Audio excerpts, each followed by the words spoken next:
Are you serious? Are you serious? A long, crazy night last night in Paris, France, as there was a shootout as Paris's military police, soldiers, SWAT teams converged on a third floor apartment. A shootout there, which left two terrorists dead and seven radical Islamic terrorists arrested and being interrogated as we speak. Now, they thought they had Abdulmahid Obahud, and I'm saying his name wrong, but they thought they had this guy, but he was not among the seven, or at least they haven't said that he was. I don't think so.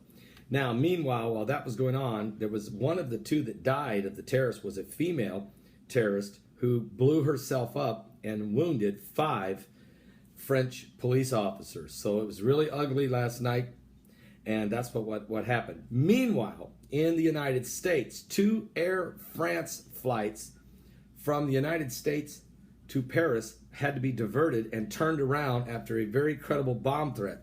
The bomb threat forced 2 Air France flights that were bound from Paris to be from the United States. They left Los Angeles Airport, and they had to turn around and land in Salt Lake City. The other one left Washington, D.C., and was headed to Paris, France. It had to be turned around and landed in Nova Scotia. So the aircraft were then searched after they landed. There was no explosives found on either plane.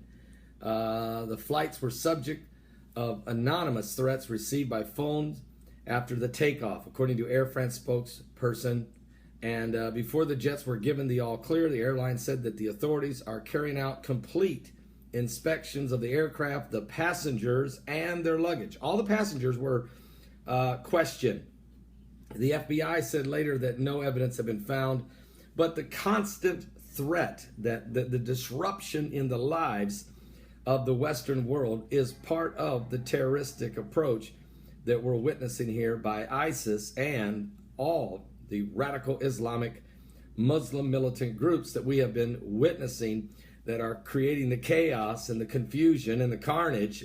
And that's all part of the plan, basically, is disrupt democracy, disrupt Christianity, and of course annihilate Israel and the Jews. That is really the doctrine of radical Islam. So we'll continue to pray for Paris and for France and for everyone that's under this assault of radical Islam. Don't miss today's live broadcast. Starts at 12 noon Eastern at my website, www.paulbegleyprophecy.com. 12 noon Eastern. My guest, Reverend T.D. Hale, and his visions about the end times. You don't want to miss it. Christ is coming soon.